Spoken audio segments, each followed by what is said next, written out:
ನಮಕ್ ವಿದ್ಯೆಗೋರಿ ದೇವರಿಲ್ಲರಿಗೆ ಬುದ್ಧಿಗೋರಿ ದೇವರಿಲ್ಲರಿಗೆ ಸಿದ್ಧಿಗೋರಿ ದೇವರಿಲ್ಲರಿಗೆ ಕಾಡುಗೋರಿ ದೇವರಿಲ್ಲರಿಗೆ ನಾಡುಗೋರಿ ದೇವರಿಲ್ಲರಿಗೆ ಪರಪ್ಪು ನೀರುಗೋರಿ ದೇವರಿಲ್ಲರಿಗೆ ಅಂಚನೆ ಬೊಲ್ಪುಗೋರಿ ದೇವರಿಲ್ಲರಿಗೆ ಏರಪ್ಪ ಅಂದು ಪನ್ನಗ ಅಗ್ನಿ ದೇವರಿಗೆ ಅಂಚಿತ್ತಿನ ಅಗ್ನಿ ದೇವರಿನ ಲೆಪ್ಪು ನಂಚಿನ ಪೊರ್ತಾತನು ಬಲೆ ಬಿನ್ನರೆ ಮಾತೇರ್ಲ ಮದಿಮಲೈತಡು ಕಾತೊಂದು ಪುನಂಚಿನ ಸಾನಾದಿಗದ ಕಡೆಗೆ ನಮ್ಮ ಗೌರವದ ಪಜ್ಜೆನ ದೀಕ ಮಾನ್ಯ ಸಂಸದರು ಅದರ ಜೊತೆಗೆ ಎಲ್ಲ ಅತಿಥಿಗಳು ಒಟ್ಟು ಸೇರಿ ದೀಪ ಪ್ರಜ್ವಲನ ಕಾರ್ಯಕ್ರಮವನ್ನು ನೆರವೇರಿಸ್ತಾ ಇದ್ದಾರೆ. ಬಾರಿ ಪೊರ್ಲುದ ಕಾರ್ಯಕ್ರಮ. ಅದರ ಜೊತೆಗೆ ದೇಶ ಕಂಡಂತಹ ಅಪ್ರತಿಮ ಪ್ರಧಾನಿ ಶ್ರೀ ನರೇಂದ್ರ ದಾಮೋದರ್ ದಾಸ್ ಮೋದಿಜಿ ಅವರ ತಮ್ಮ ಗೌರವಾನ್ವಿತ ಪ್ರಹ್ಲಾದ್ ದಾಮೋದರ್ ದಾಸ್ ಮೋದಿಜಿ ಅವರು ಕೂಡ ನಮ್ಮ ಜೊತೆ ಆಗ್ತಿದ್ದಾರೆ. ಹಾಗಾಗಿ ಅವರ ಉಪಸ್ಥಿತಿಯನ್ನು ಕೂಡ ನಾವು ಬಯಸ್ತಾ ಇದ್ದೇವೆ. ನಮಕ್ ನೀಟಿ ಕೈಕ್ ಎಕ್ಕಂದಿನ ತಿಕ್ಕಂದಿನ ಸೊರ್ಕಂದಿನ ಬಾಡಂದಿನ ಬೊದಲಂದಿನ ಮಾಜಂದಿನ ಪಾತೇರ್ನಾಥ್ ನಾನಾಯಿ ಬಚ್ಚಂದಿನ ಆಜಂದಿ ಮಾಜಂದಿ ತೋಜಂದಿ ದೇವರೇನು ನಮ್ಮ ದೀಪ ಡೂತು ಓಡಿಗೆ ಅಂಚಿತ್ತಿನ ದೀಪನು ಅರ್ಲವನಂಚಿನ ಪೊರ್ಲುತ ಕ್ಷಣ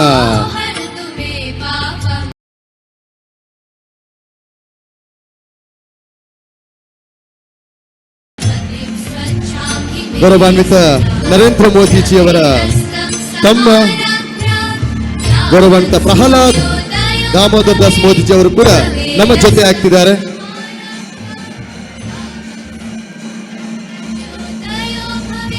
मैं अत्यंत स्नेह और आदर के साथ मान्य श्री प्रहलाद दामोदर दास मोदी जी को इस मंच पर बुलाना चाहता हूं.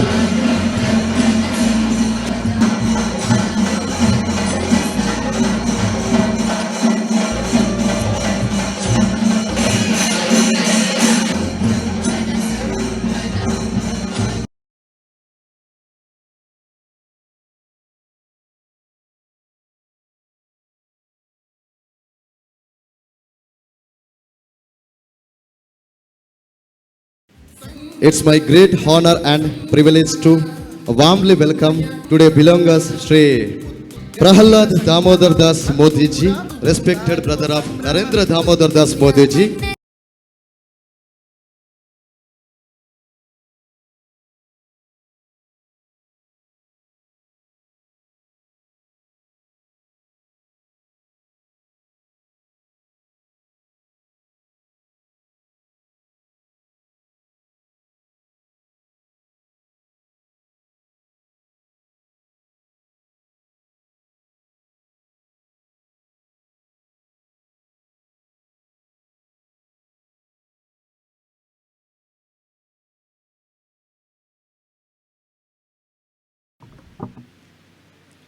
भारत माता की, भारत माता की, वंदे वंदे.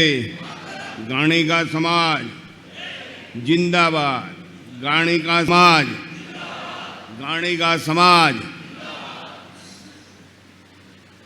मंचस्थ विराजमान सभी महानुभाव, सामने बैठे हुए, मैं जिस समाज से आता हूं, मैं गाणिका समाज का सदस्य हूं. मेरे दादा भी कोलू चलाते थे. गाणिका समाज जो मेरा परिवार है, उन सभी माताएं, भाई और बहनें आज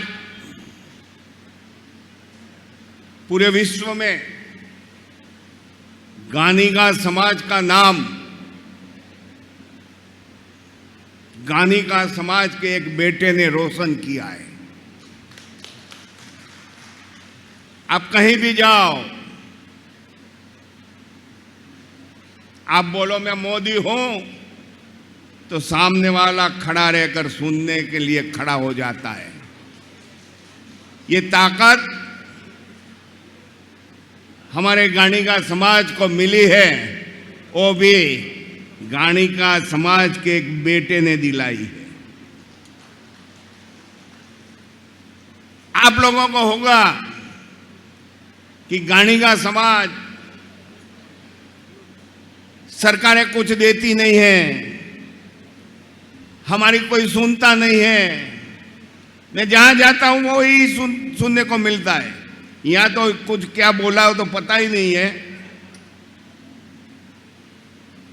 लेकिन मैं आज आपको बताने को आया हूं कि गानी का समाज गौरववंता समाज है।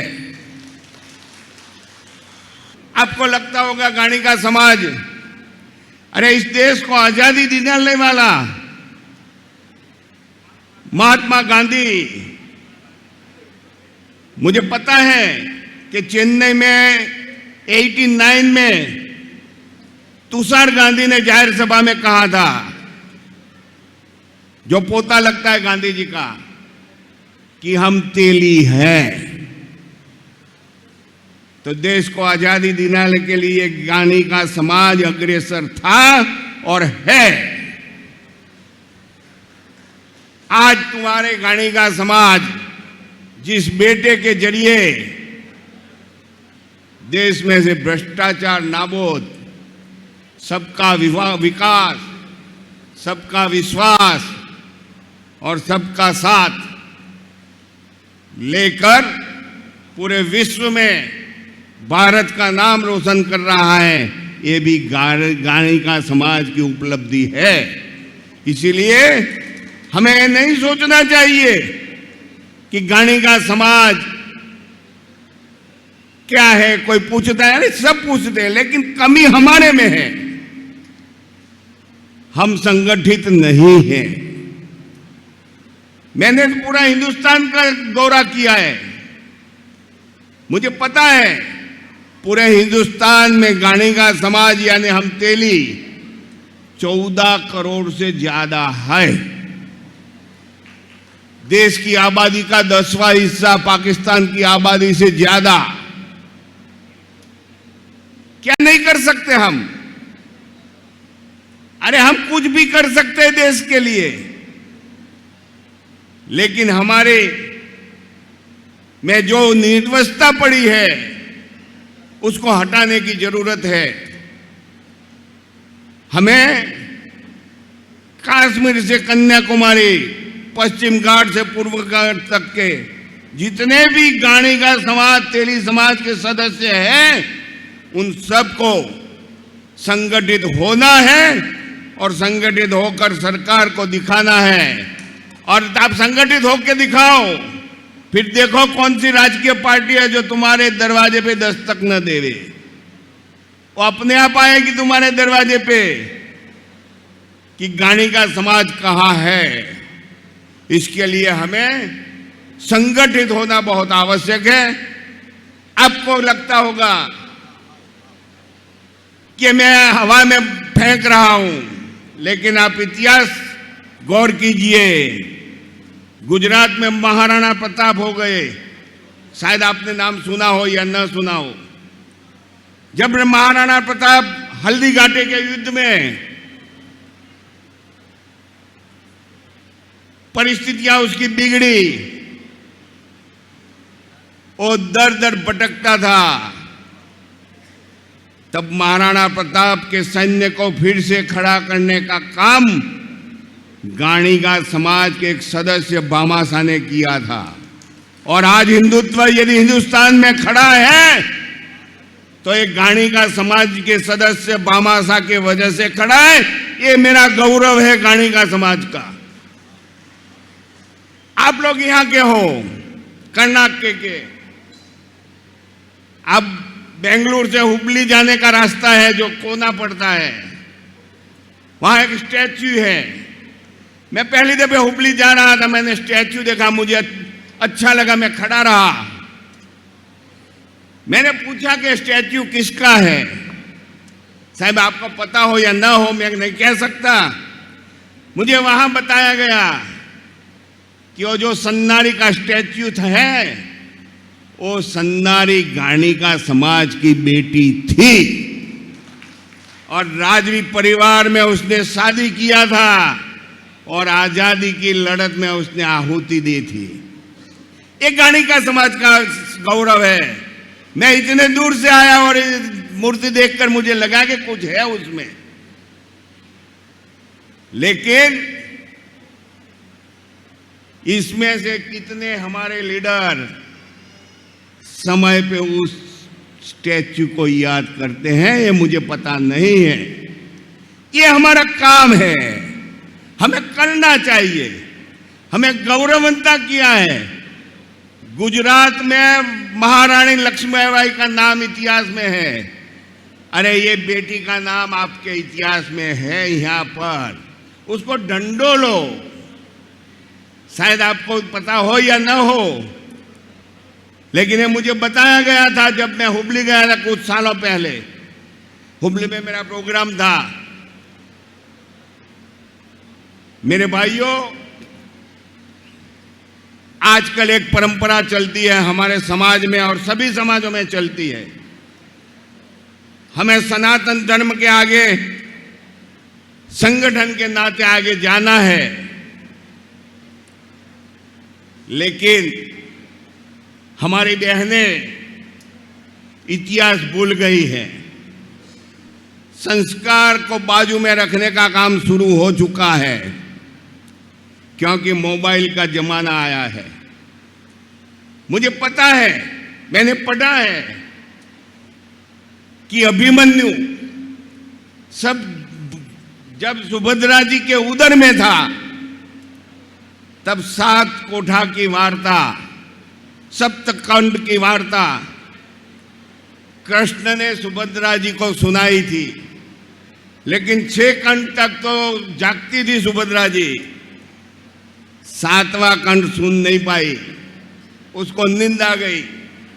तो कृष्ण ने पूछा, बहन सो गई? तो उधर में बैठा अभिमन्यु ने बोला, नहीं मामा बोलो, मैं जागता हूं। मैं कहना यही चाहता हूं कि मेरी बहन है, मेरी माता है जो सगर्भा है, यदि समाज को अच्छा बनाना है, समाज को ताकतवर बनाना है, तो आप जब तक गर्भवती रहो तब तक मोबाइल का उपयोग मत करो। उसकी असर तुम्हारे गर्भ पे होती है, ये सनातन सत्य है। ये अभिमन्यु ने साबित करके दिखाया है। यदि हम इतना करेंगे तो आने वाले समाज में, आने वाले पीढ़ियों में हम एक सशक्त समाज को देंगे। यही मेरी कल्पना है। आज मुझे यहाँ बुलाया आप लोगों ने, इसीलिए मैं आपका ऋणी हूं। लेकिन मेरे तकदीर में आपके दर्शन का एक मौका था। ये बताना भी मेरे आवश्यक है कि मैं आपके सामने खड़ा हूं। मेरी 2 साल की आयु हुई है, ये 3रा साल आज से शुरू हुआ है। 2 साल पहले मार्च की 1 तारीख को मेरा किडनी ट्रांसप्लांट हुआ है। आज 2 साल खत्म हुए, फिर से मैं आपके आशीर्वाद के लिए आया हूं। आप आशीर्वाद दीजिए, मेरा आयु ऐसा ही लंबा होता रहे और मैं आपके बीच आता रहूं। धन्यवाद। भारत माता की।